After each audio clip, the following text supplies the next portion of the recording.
जी, अब ये डेफिनेशंस हैं हमारे पास और ये वो डेफिनेशंस हैं जो एक्सरसाइज 1.1 के बाद आती हैं। ठीक हो गया, इनको देखते हैं, बहुत इंपॉर्टेंट डेफिनेशंस हैं, अक्सर बोर्ड में आती होती हैं, देखते हैं इनको तवज्जो से। पहली डेफिनेशन आपके पास है row matrix. Simple, a matrix is said to be row matrix if it has only one row. ऐसा मैट्रिक्स जिसमें सिर्फ एक ही रो हो उसे कहते हैं रो मैट्रिक्स। जैसे example e dot ji means for example, for example लिखने के बजाय आप ई डॉट जी लिख दें, इनफ है। ए मैट्रिक्स आपके पास है, इसमें देखें हॉरिजॉन्टली एक ही रो है। ठीक हो गया, तो इसे हम कहेंगे row matrix. A matrix which has only one row is called row matrix. Second one column matrix, उसी तरह से a matrix which has only one column is known as column matrix. For example ये B matrix है, ये इसमें एक ही column है। ठीक हो गया, वर्टिकली, तो इसे हम कहेंगे कॉलम मैट्रिक्स। नंबर 3 हमारे पास है रेक्टेंगुलर मैट्रिक्स। रेक्टेंगुलर मैट्रिक्स क्या होता है? A matrix is said to be rectangular if its number of rows is not equals to number of columns। यानी रेक्टेंगुलर मैट्रिक्स में क्या होता है आपके पास, मैंने एग्जांपल दी हुई है कि इसमें number of rose number of columns के इक्वल नहीं होती, तादाद इक्वल नहीं होती कॉलम्स एंड रोज की। अब देखें इसमें रोज कितनी है, 1 2 रोज है। ठीक हो गया, और कॉलम कितने हैं, 1 2 3 कॉलम्स है। ठीक हो गया, तो 2 रोज एंड 3 कॉलम्स, ये इक्वल तादाद नहीं है रोज एंड कॉलम्स की, तो ये आपके पास बनता है रेक्टेंगुलर मैट्रिक्स। वैसे भी अगर इसकी शेप को देखें तो ये देखेंगे एक रेक्टेंगल ही बन रही है। ठीक हो गया ना, तो इसे कहेंगे रेक्टेंगुलर मैट्रिक्स। ओके, अच्छा जी, नेक्स्ट आपके पास है स्क्वायर मैट्रिक्स। स्क्वायर मैट्रिक्स क्या होता है? A matrix is called square matrix if its number of rows is equal to the number of columns. Square matrix कब बनेगा? जब रोज की तादाद कॉलम्स की तादाद के इक्वल हो जाएगी, तब हम कहेंगे कि स्क्वायर मैट्रिक्स है। For example e dot ji means for example. एक मैट्रिक्स ए मैंने लिया, देखिए इसमें 2 रोज हैं एंड 2 कॉलम्स है, तो जस्ट ये स्क्वायर मैट्रिक्स है।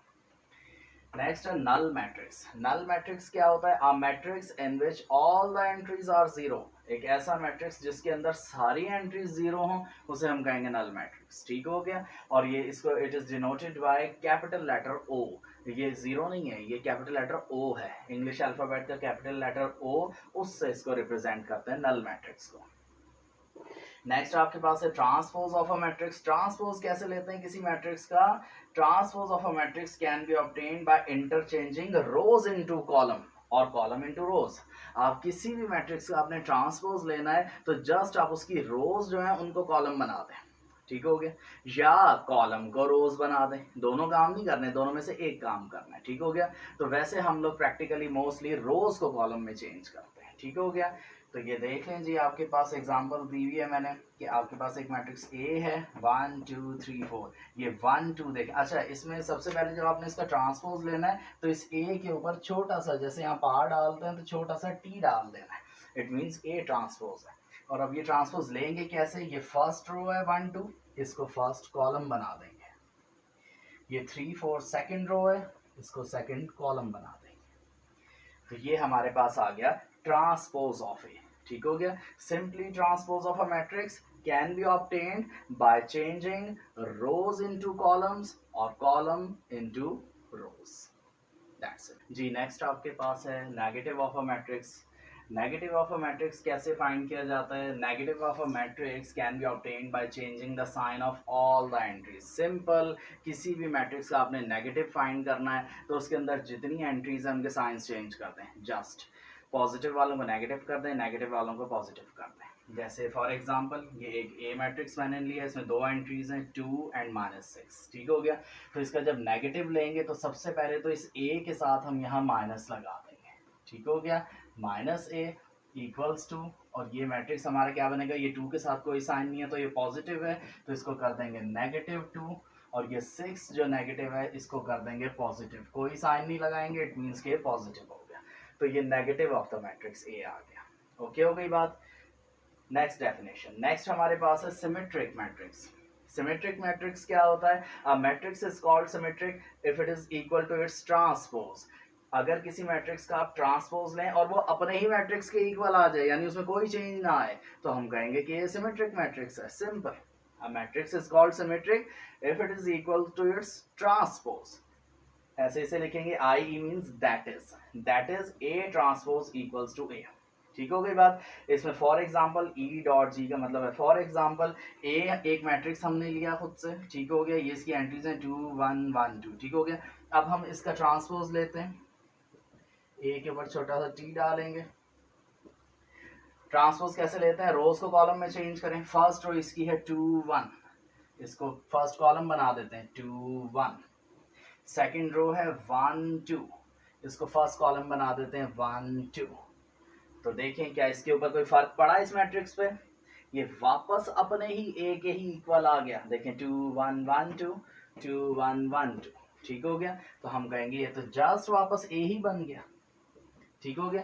तो एक मैट्रिक्स का हमने ट्रांसपोज लिया और वो अपने ही इक्वल आ गया, तो हम कहते हैं दिस इज सिमेट्रिक मैट्रिक्स। जी नेक्स्ट डेफिनेशन हमारे पास है स्क्यू सिमेट्रिक मैट्रिक्स। बहुत इंपॉर्टेंट डेफिनेशन है। स्क्यू सिमेट्रिक क्या होता है, a matrix is called skew symmetric if A transpose is equals to minus A. इसको ऐसे लिखते हैं, अ मैट्रिक्स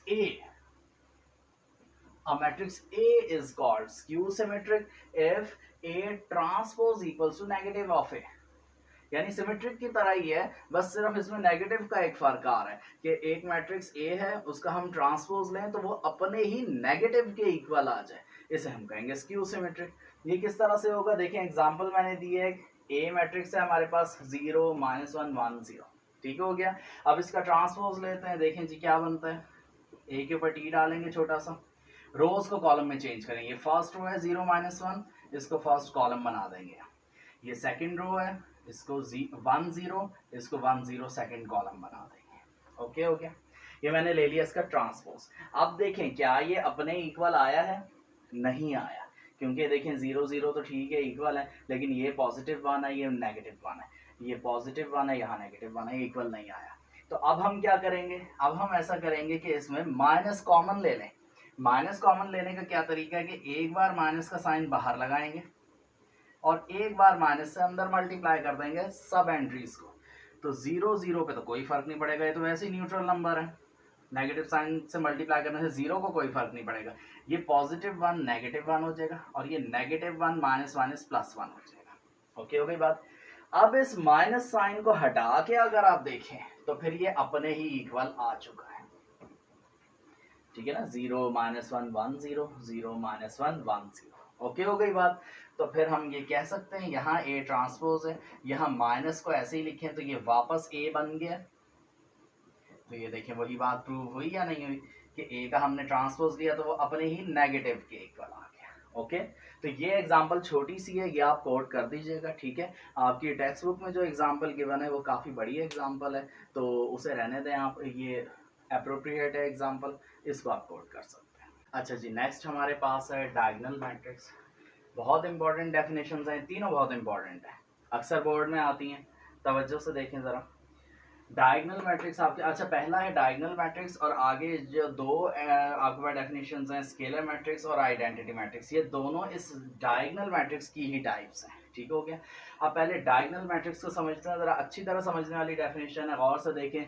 वो कहता है अ स्क्वायर मैट्रिक्स, पहली कंडीशन तो उसने लगा दी कि स्क्वायर मैट्रिक्स की ही ये टाइप है, स्क्वायर मैट्रिक्स होना चाहिए, इज कॉल्ड डायगोनल। एक स्क्वायर मैट्रिक्स को हम डायगोनल कहेंगे कब, if at least one of the entries of its diagonal is not zero। वो क्या कह रहा है कि इसके डायगोनल में से कम एक एंट्री जीरो ना हो। डायगोनल क्या होता है, ये मैट्रिक्स है स्क्वायर मैट्रिक्स, इसकी ये वाली याद रखें, दो एंट्रीज जो हैं इन्हें कहते हैं डायगोनल एंट्रीज, ठीक हो गया। वो कहता है इन डायगोनल एंट्रीज में से कम एक एंट्री जो है वो जीरो ना हो। तो देखिए जो मैंने एग्जांपल दिया इसमें एक एंट्री जीरो नहीं है, नॉन जीरो है। अगर आप चाहें हो सकता है यहाँ पे -4 हो लेट से, तब भी ठीक है, क्योंकि उसने कहा है at least one of the entry. At least का मतलब है कम एक एंट्री नॉन जीरो होनी चाहिए, अगर दोनों भी नॉन जीरो हो जाए तब भी ठीक है बात, ठीक हो गई बात। तो वो कहता है कि इसकी कम एक एंट्री जो है वो आपके पास नॉन जीरो हो एंड इसके डायगोनल एंट्रीज में से कम एक एंट्री नॉन जीरो हो and non diagonal entries must all B zero. वो कह रहा है और जो ये दोनों एंट्रीज कहलाती हैं नॉन डायगोनल एंट्रीज, ठीक हो गया। तो वो कह रहे हैं नॉन डायगोनल एंट्रीज लाजमी बात है कि दोनों जीरो होनी चाहिए। जब ये दोनों कंडीशंस आपकी फुलफिल होंगी तब ये बनेगा आपका डायगोनल मैट्रिक्स। ठीक हो गया। अगला हमारे पास है स्केलर मैट्रिक्स। स्केलर भी डायगोनल की ही टाइप है। इसमें सिर्फ क्या फर्क है कि इसमें जो डायगोनल एंट्रीज हैं वो सेम होनी चाहिए, जस्ट 0 और 1 के सिवा। देखते हैं जी, वो कहता है diagonal matrix is called scalar.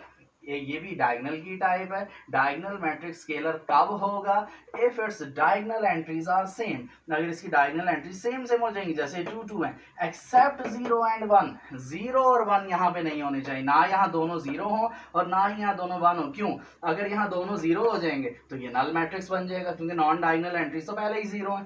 तो अगर डायगोनल को भी 0 0 कर देंगे, नल मैट्रिक्स बन जाएगा। ठीक हो गया। और अगर यहाँ 1 1 लगा देंगे तो ये अगली टाइप बन जाएगी आइडेंटिटी मैट्रिक्स। ठीक हो गया। तो ये डायगोनल मैट्रिक्स की ही टाइप है, स्केलर मैट्रिक्स। बस सिर्फ फर्क क्या है कि डायगोनल एंट्रीज सेम होनी चाहिए एक्सेप्ट 0 एंड 1। ठीक हो गई बात। नेक्स्ट हमारे पास है आइडेंटिटी मैट्रिक्स। आइडेंटिटी मैट्रिक्स हमारे पास क्या है? ये भी डायगोनल मैट्रिक्स की टाइप है।